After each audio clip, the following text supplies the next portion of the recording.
Welcome to Civil Discourse, a podcast where participants are free to share their ideas, empathize with other perspectives, and who intend to advance to a better solution to fix a societal ill. We will focus on topics that are particularly complicated.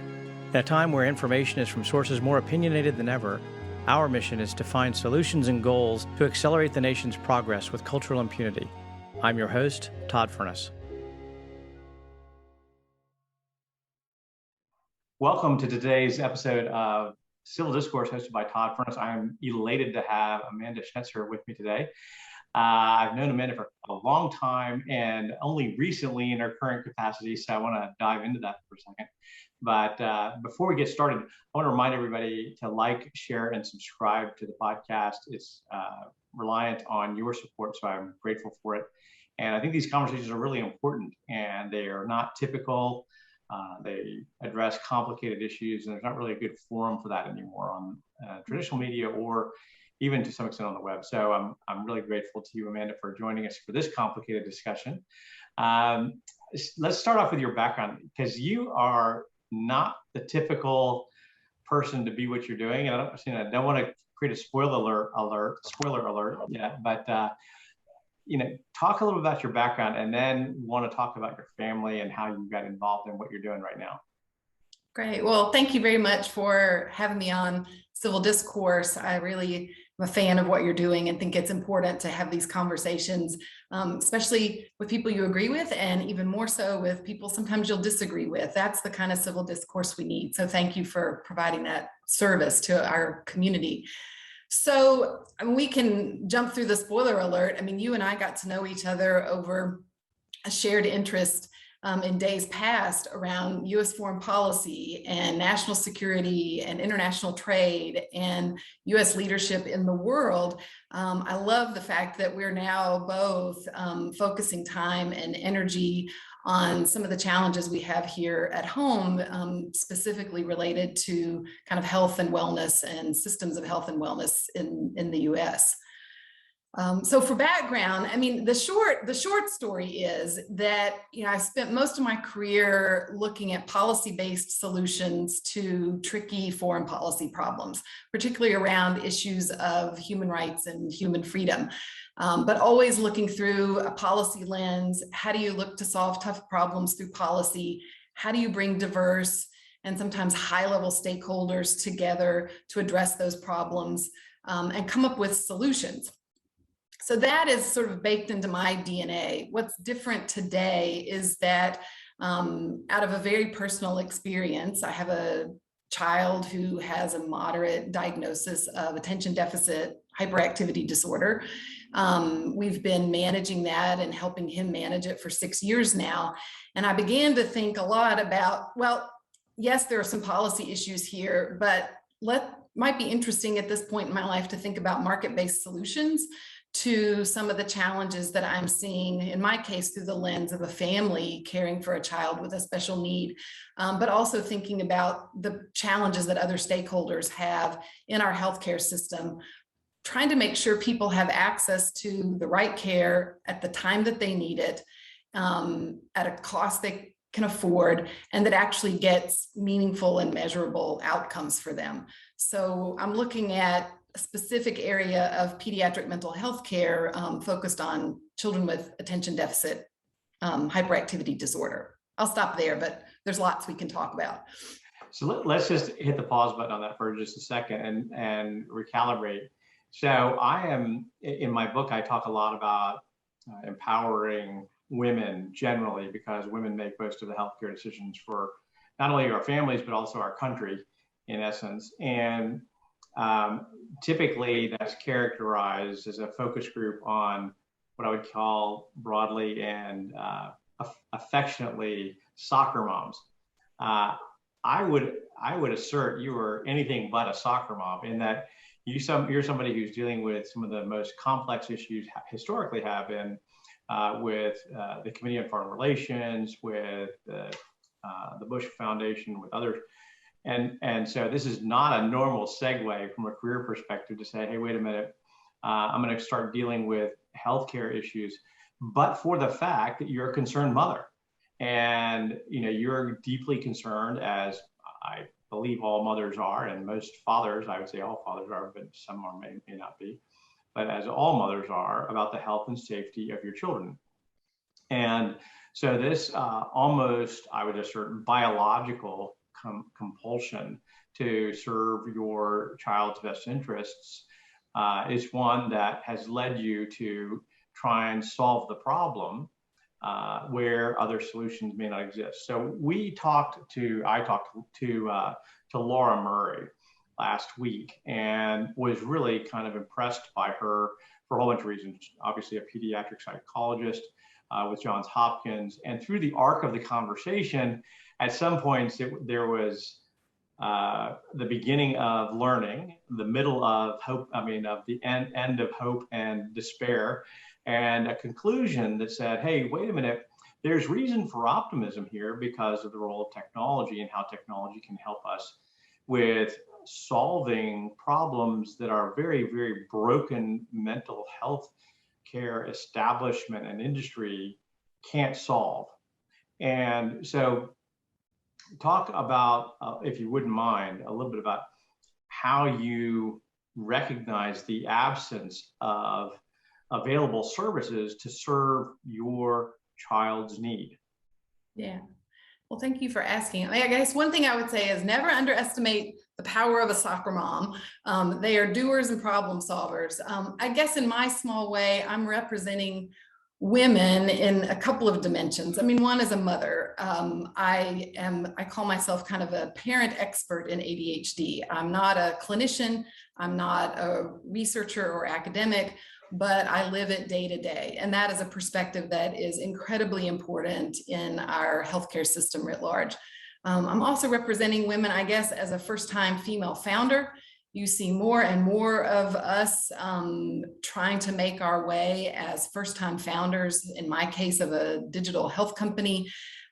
There's recognition that more diverse perspectives and entrepreneurs are needed in our economy. More capital is needed to support those innovations and perspectives of diverse founders. And so I'm sort of proud in my small way to kind of represent women and diverse founders and diverse perspectives in that small way. And I guess I would start, maybe just back up just a little bit. I think it's been great that on your program, you've had a couple of guests, Laura Miller and Brent Christopher from Children's Health, talking about, especially during this COVID-19 period, talking about kind of rising mental health challenges in the United States. They're real. They are affecting adults. They are affecting children and adolescents. I like to look to some of the work of Tom Insel, who was the former director of the National Institutes of Mental Health. And he talks about it as a crisis in behavioral health in the United States. Some staggering statistics, such as, suicide, death by suicide up in the United States, 33% since the 1990s, deaths due to substance abuse, 10x since the 1980s. Our systems of care aren't functioning to ensure people have access to the care that they need when they need it. There aren't enough mental health professionals trained to address the problems and the challenges we have in the United States. And that translates into the pediatric space that I'm focused on, particularly around neurodevelopmental issues like attention deficit hyperactivity disorder. A little bit about that for those who may not know. ADHD is a neurodevelopmental condition that affects regions of the brain that are responsible for impulse control, self-regulation, executive functioning, organizational skills, those kinds of things. It affects approximately 9+% of all children in the United States, so that's about 6 million. It is second only to asthma of conditions affecting children in the United States. And the cost to society and to families is staggering. Some of the research shows that the societal cost to care for just a child with ADHD is more than $100 billion a year across healthcare, across education systems, across justice systems, and I can explain why that is, and across the out-of-pocket expense to to families, it's its own crisis and deserves some attention. And so that's what I'm focused on. So quantify that again. First of all, before we get to quantification, just for the audience, could you remind me of the name of the gentleman whom you follow, who's the head of the National Institute for Mental Health? Yeah, Tom Insel. He's the former director of the National Institutes of Mental Health. He is now a kind of leading entrepreneur and subject matter expert in the mental health space, founder of a kind of leading mental health technology company called MindStrong that's focused on severe mental illness and support for individuals with severe mental illness. Quite an inspiring person and leader in the space. I highly commend his work to you and to your listeners. For the audience, we'll put that in the notes section underneath of the podcast.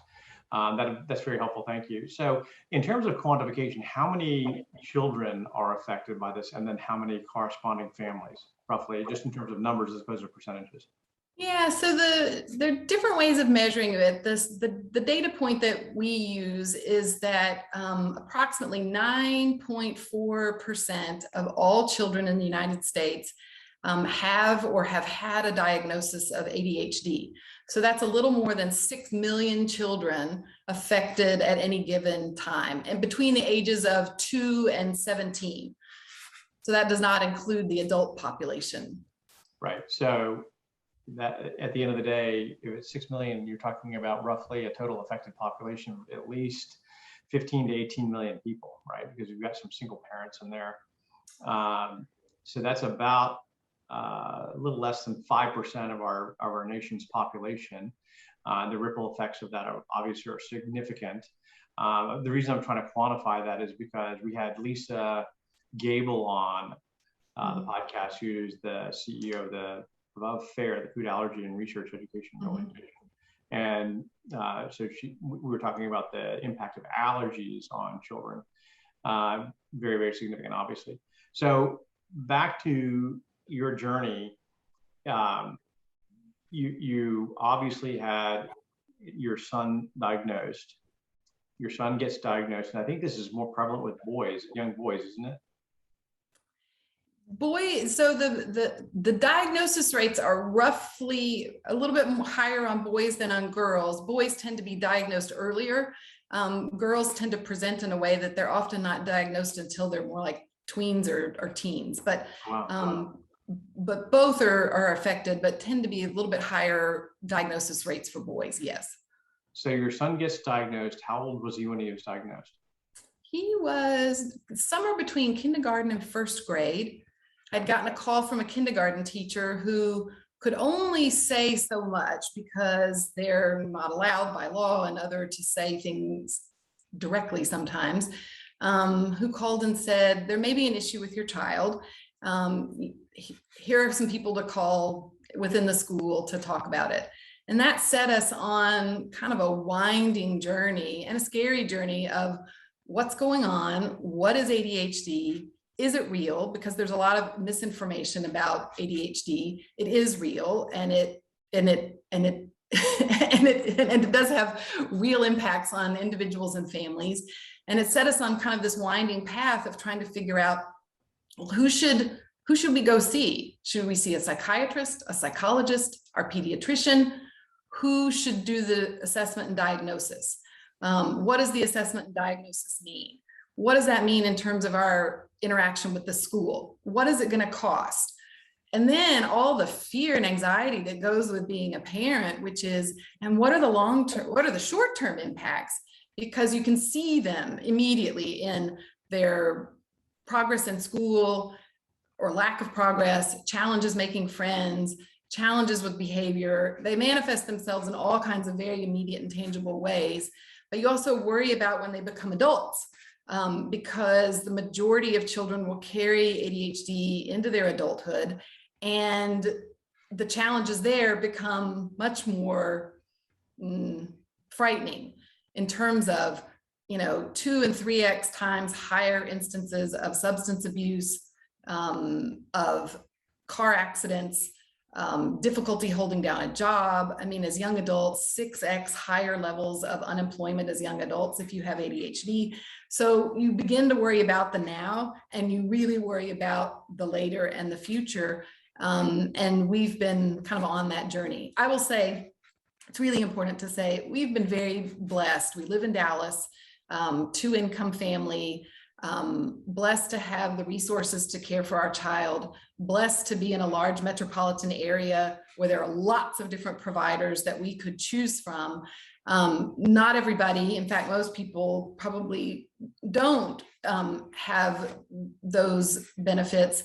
And yet, even for us, it was challenging to know what to do, what provider, what, if anything, will insurance cover, and what do I do to set my child up for success down the road? So you're kind of navigating a complex and convoluted healthcare system, and you're caring for a child in the most intimate way, in relationships that you have, and worry for their future. So that's what set us on this journey 6 years ago.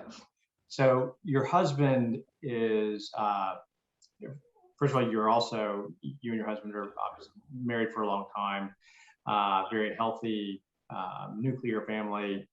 So you have a lot of things going for you there in terms of a mutual support system.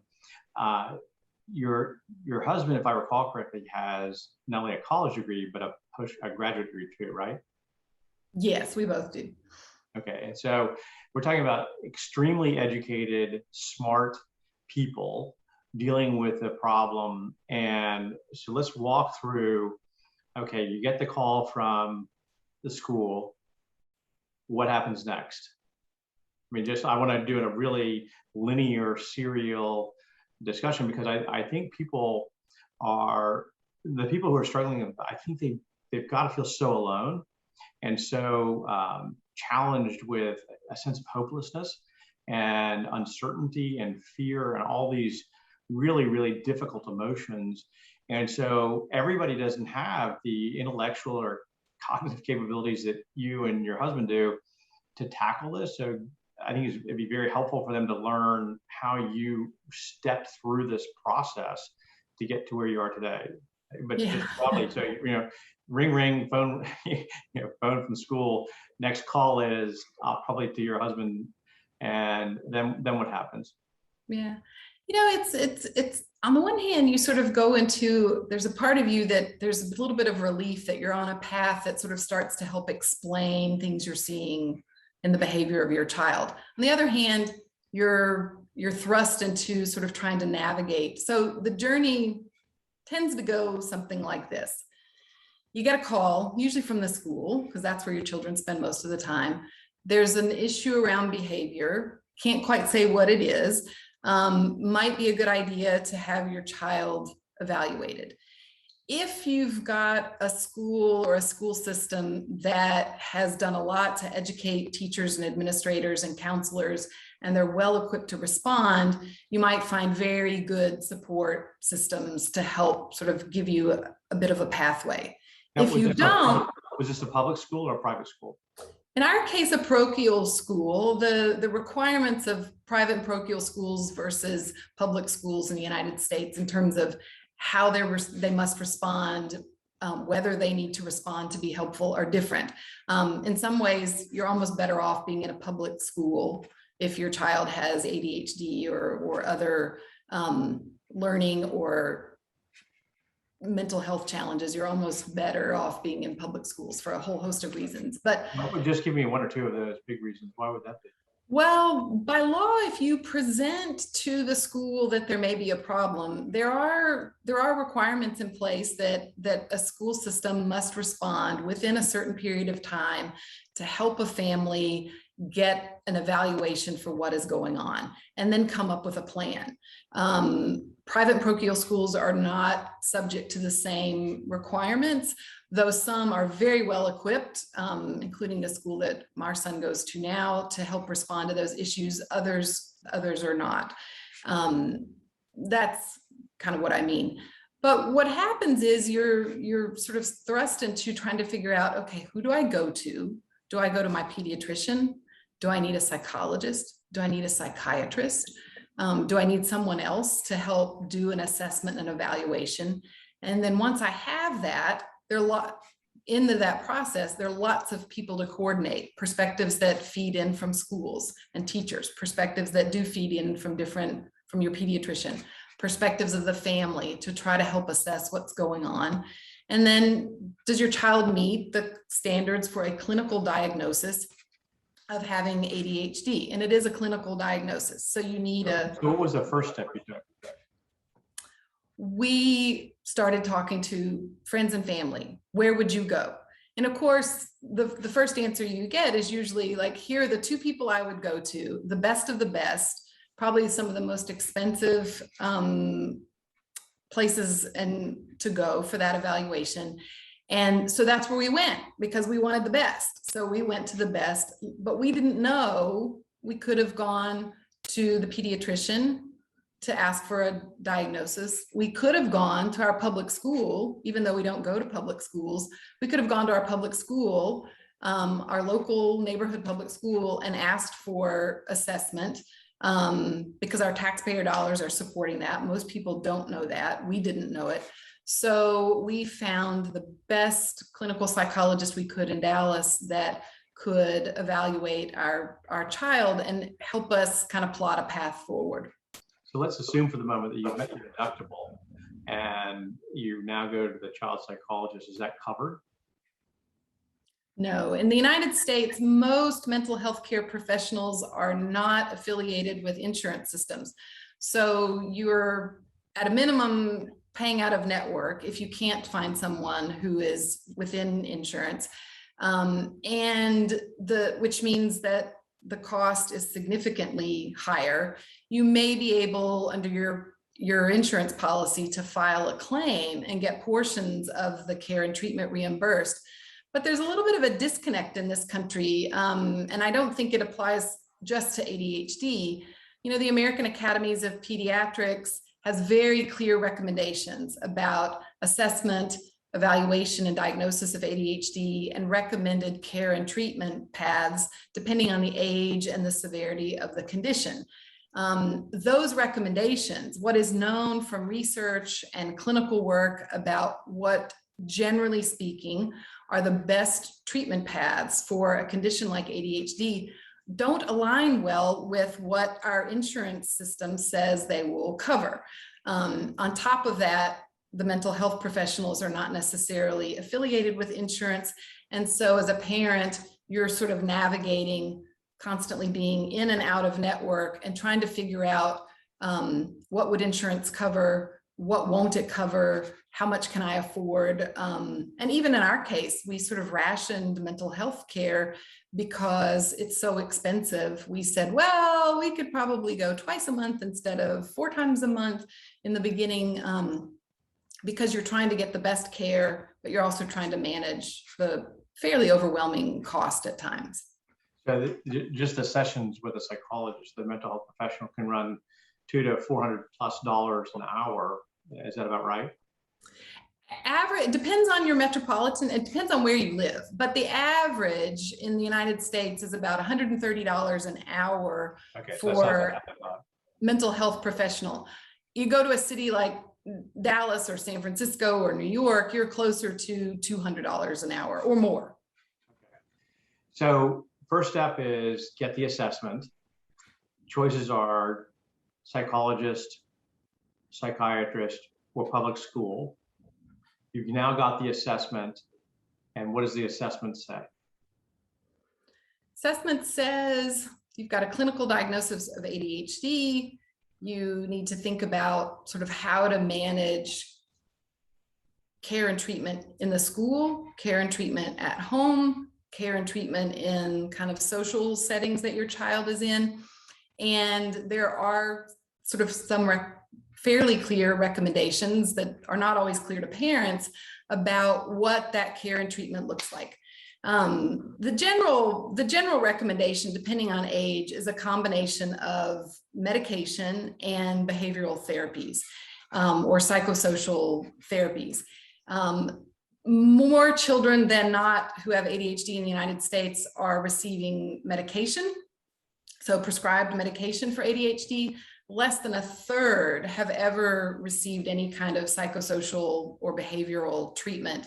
But that's considered sort of part and parcel with medication, generally speaking, as the recommended care and treatment path. So these are drugs like Adderall and other drugs, right?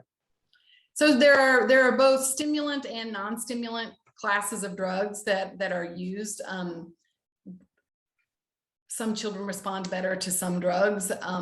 Some families are reluctant to put their children on medication, and I understand that. We went through that as well.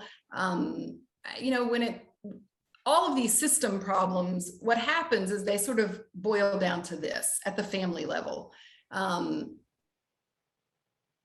All these system problems typically result in sort of what we call lack of engagement with quality care. So lack of engagement with the best treatment regimen for your child, outcomes today, outcomes in the future. It's issues of information, access and availability of care, ability to adhere to care. And the end result is high levels of distress for families and high level and poor outcomes for children. And so we've said in our case as budding digital health entrepreneurs, let's think about how to use technology to address the care gap and think about it from the perspective of the consumer or the parent, not to the exclusion of the other stakeholders, but think about it from the perspective of the parent. How would you try to improve access to care, adherence to care, and do it in a way that kind of aligns well with how people really live their lives on a day-to-day basis. Driving from appointment to appointment with a pediatrician or a psychologist for face-to-face appointments. COVID-19 has sort of told us all, it doesn't necessarily have to work that way. And now consumers who are paying more and more of their own healthcare costs are also feeling empowered to say, I would like healthcare that aligns better to my life and to my family and to how I live.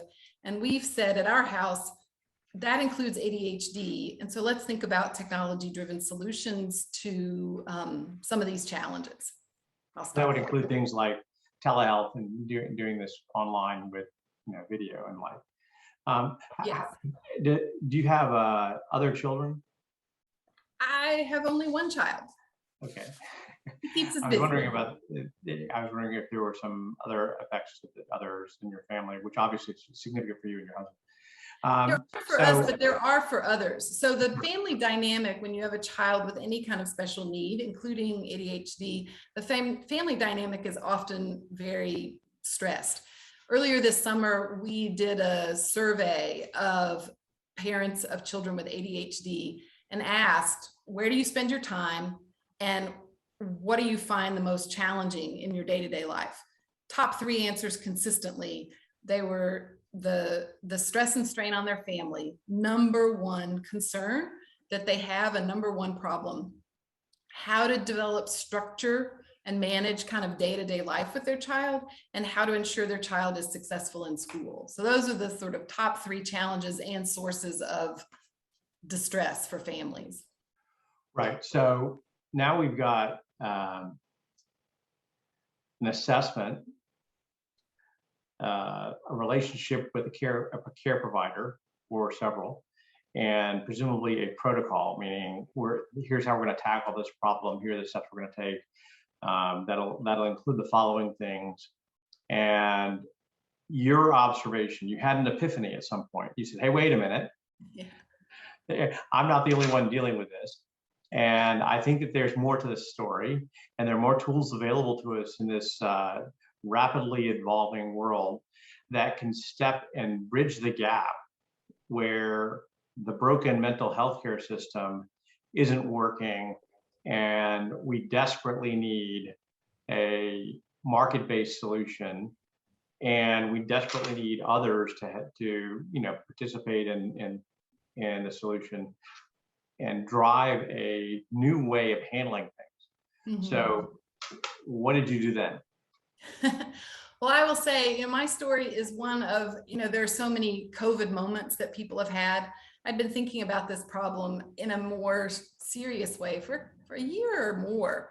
And then COVID hits. And so last March, April of 2020, my husband and I found ourselves taking longer walks. There wasn't anything else to do, so let's get out and walk and move. And I started saying, why not us? Why not me? No, I don't have a PhD in clinical psychology. No, I don't have a background in research. No, I'm not even an entrepreneur. I'm a public policy wonk. But why not us? And decided 20 years from now, I want to look back and say, I had a moment, I seized it, I did what I could do, and with any luck, we'll succeed along the way. So that's my COVID-19 moment. So fast forward, lots of conversations. Before you get to fast forward, there was a time in my past when a very good friend of mine was dealt a very bad blow with personal circumstances. And he had his own epiphany, and his epiphany was to first say, why me? And to be to kind of be in this place of despair and hopelessness and depression. And yet, then he had a pivotal moment where he said, why not me? In other words, why should I feel that I'm somehow above having adverse consequences manifest in my life? Why not me? And you kind of done the same thing. You kind of said, well, hey, wait a minute, we got this situation. Why, you didn't say why me, but you said, why not me? And then you said, for the solution, why not me too? Right? Hey, I don't have to be all these things. I don't have to have these titles and these degrees to go solve a problem. I'm a smart person. I can, I'm pretty good at reading and researching and writing, and I can help solve this problem, not only for myself, but for literally millions of other American families and maybe even non-American families who who are struggling with the same issues. So big pivotal moment, which a lot of people will soon be thankful for. But I hope so. Yeah. So then, so you had this long walk. You're with your husband, and all of a sudden you said, "Hey, why not us, or why not me?" And you said, "Okay, we're all in. Off we go. We're going to do this thing." I'm sure you had many ups and downs the next 5 hours, but certainly 5 weeks and 5 months. And so how did you navigate that? What did you do next? Well, I did what a good research professional does. And I said, well, okay, I know what I know. I know some of what I don't know. And there's probably a lot I don't know that I don't know. And I probably need to learn. And so, but I'm pretty good at kind of taking an idea and helping others, and now myself, figure out how do you turn that into good strategic planning and execution to get results. So we started talking to people who know things that we don't, and trying to validate some of our assumptions or experiences as parents, trying to understand what the research and what would show us about the experiences that we have had. And I will say, I mean, in the last 30 or 40 years, the advances in understanding of what is this neurodevelopmental disorder, ADHD, what is it, where does it come from, what causes it, how to evaluate and treat it. I mean, the progress has been substantial, and reasonably okay systems set up to try to help families treat it. But those systems work better for the clinicians and the payers than they really do. They're not really organized for families. And so how do you get the best of research and the best of what isn't known about how to deliver care and actually get it into practice and get it implemented? And so that's where we started focusing in trying to understand this whole journey of care from the perspective of all the stakeholders, and have been using kind of design thinking approaches to try to understand the map of challenge and sort of pinpoint and ideate potential solutions. And where we landed, at least as a starting place. I mean, I'd like to revolutionize the whole ecosystem of care, you know me, but you got to pick a starting place, and you got to prove efficacy, however you define it, and you have to define it. What does success look like? And so we said, well, there's this gap in access to psychosocial care, to behavioral therapies. There's a big gap.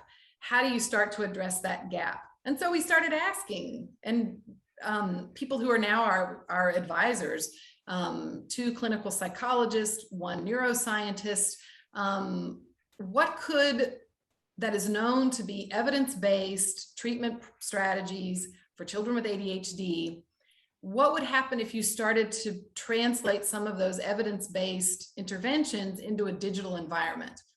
Could some of it be self-guided?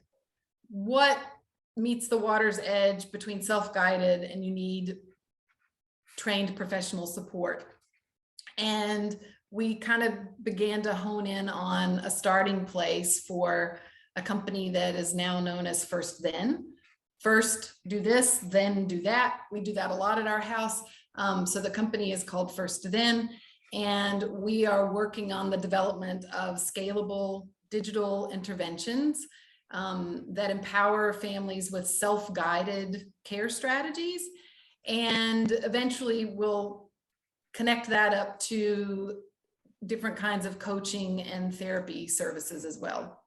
Okay, so I want to go back a little bit and make sure that I've synthesized this so that Sure. the listener can understand, because you use a lot of enormous words in there. Oh, and sorry about that. No. They're all familiar to you too, because you're using them all the time. But so basically what happened is you said, hey, there's a gap in care. We want to do things that are evidence-based or fact-based, supported by the empirical method. And in order to do that, we were going to go talk to a bunch of smart doctors who are focused on mental health issues in one way or another.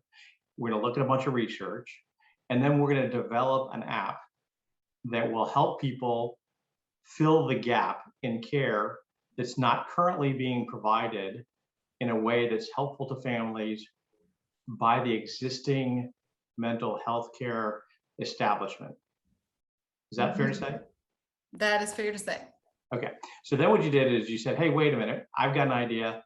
Let's put this into an app that everybody can use, that can be portable, meaning it doesn't have to sit on a Cray computer, and you can put it on your phone, you can put it on a desktop, and it'll be a guided process where people can look at this and say, okay, now I know what to do next. So it's a FirstThen.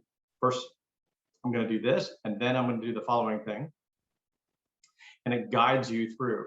Now, one of the hot buttons in technology is called gamification, meaning making games out of certain exercises or protocols. Did you weave gamification into your app? Not yet, but it will be on the horizon. I'm just wondering how you're going to keep people's attention. So it must be pretty engaging, and it includes, the app is intended for use by the child as well as the parents. Is that correct? Yeah, we're in the process of prototyping these different interventions and beginning to test. Just in the next couple of weeks, we'll start doing some user testing on our first prototype. And the prototype is built both for engagement with a parent and the parent with their child.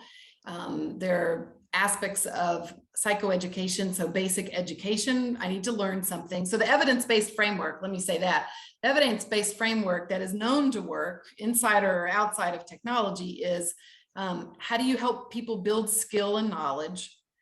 How do you set some goals around the problems or the challenges that you're having? And then you take that learning and you practice and you measure the results and you reward progress. So that's a tried and true, tested, evidence-based framework in mental health care and in behavioral health for how do you achieve behavior change. So we've taken that basic framework and are developing kind of educational modules and practical tools that you interact with and engage with that help build skill, both for parents and for children. So an example, morning routines.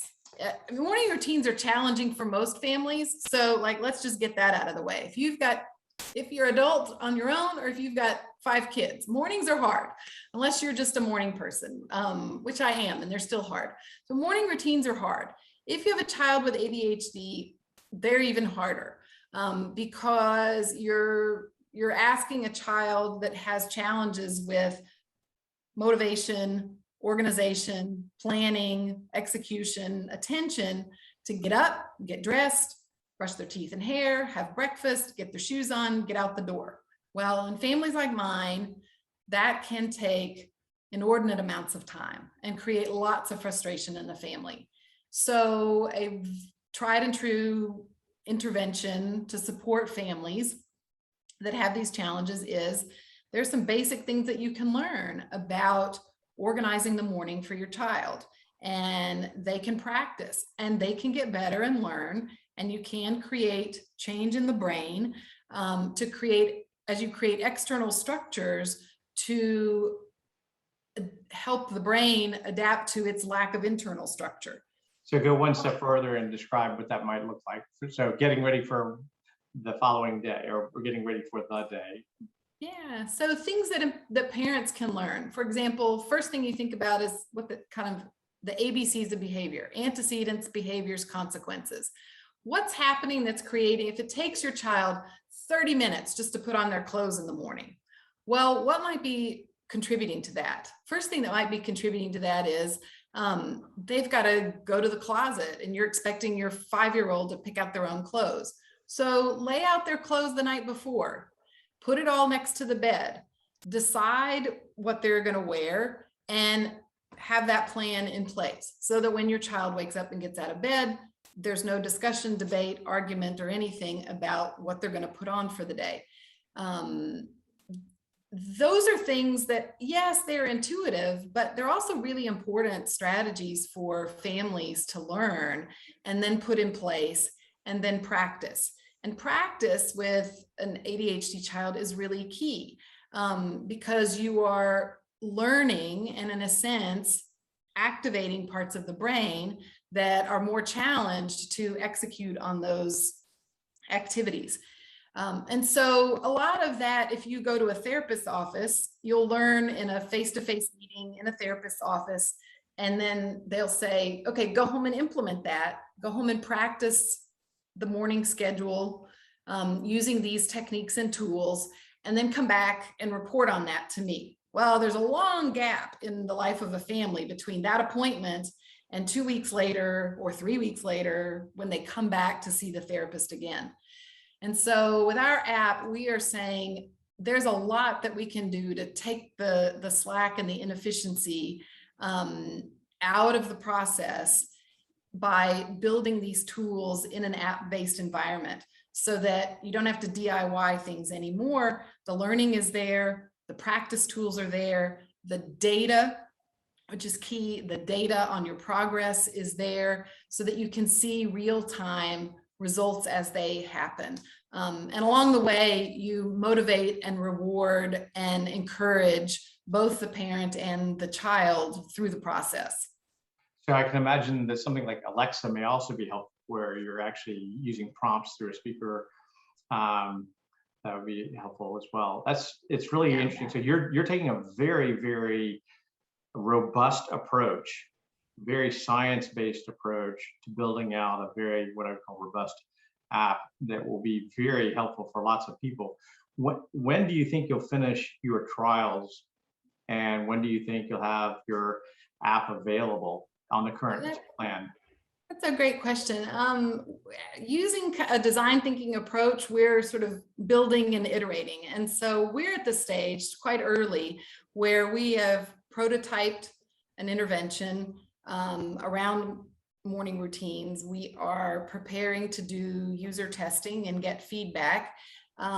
We are bootstrapping as founders right now, and we'll need to go out and raise money. We're hopeful there will be investors who get as excited about this as we are and will want to be a part of creating solutions for families, and solutions that also will work for providers and for payers eventually as well. And we hope to be out in the marketplace sometime in 2022. Very good. And will you do this on an intervention by intervention basis, where you'll roll out new things on a periodic basis in terms of updates? Yeah, our goal is to test and beta test long enough to develop kind of a core set of educational modules and digital tools where we feel like we can add real value in the life of a family, from behavioral training to organizational training to brain fitness. And once we have kind of a core offering and a core set of tools and services that have been tested and we feel confident in, then we would roll that out as a kind of direct to consumer offering in the wellness space to begin with. Fantastic. So sometime in 22, thinking about raising capital. I know how excited you are about raising capital. Yes. It's everybody's favorite thing to do, but really on a good path. It sounds like, and I've been, for those of you who don't know, and most of you don't, I've been tracking Amanda's progress now for several months, and really excitedly doing so because I'm so interested in the work she's doing. I think it's such an important piece of work. I think one of the things that's really, some of us are really fortunate with, and I think you are too, Amanda, is just the blessing of doing work that's really, really important. And you can find a great deal of personal satisfaction and fulfillment in what you're doing beyond, this isn't about making money for you. This is about, although you hope to, but at the end of the day, this is really about solving problems in the marketplace and in our communities with people who are really struggling with difficult problems. So one of the things that I'm gonna do with this podcast, I haven't ever done before. I'm gonna go back and say, hey, I really want you to get a piece of paper and a pencil and listen to this podcast so that you can take notes, because so much great information has come through here. I'm hopeful also that you'll include in your app support functions that give people guidance to some of the local resources that they may have based on a geospatial identification capability or location-based opportunity. I think there's so much here that is important, dealing with everything from how do you navigate insurance, how do you navigate payment structures, what should you pay, where are resources available that you don't have to pay for because we're using tax dollars, for example. All those things are critical, and families benefit from that, just the access to the knowledge base of resources that you've put together yourself to solve your own problems and needs, and hopefully helping others along the way. I'm embarrassed to say that I could talk to you for another 3 or 4 hours, as you know, because we've had long conversations about this in the past. But I don't want to take up too much of your time. I'm so grateful for this conversation, and I'm going to put the bee in your bonnet right now and plead with you to come back maybe in about 6 months and just provide everybody with an update. If not before then, hopefully you'll be in the market before then, but just give everybody an update on how things are going, because I want to make sure that, to the extent that I can be supportive by getting this message out, putting this podcast out, and making it available to as many people as possible, I'm 100% behind you in doing that. I believe in the mission that you've taken on, and I think it's really important, and couldn't be more pleased to call you a friend and to really support you in any way I can. So thank you so much for today. I'm grateful, and I'll talk to you soon. Okay, bye. Thanks for the opportunity. Take care. Thanks for watching this week's episode of Civil Discourse. To learn more about today's topic or our guest, visit www.the60percentsolution.com or www.tfip.group.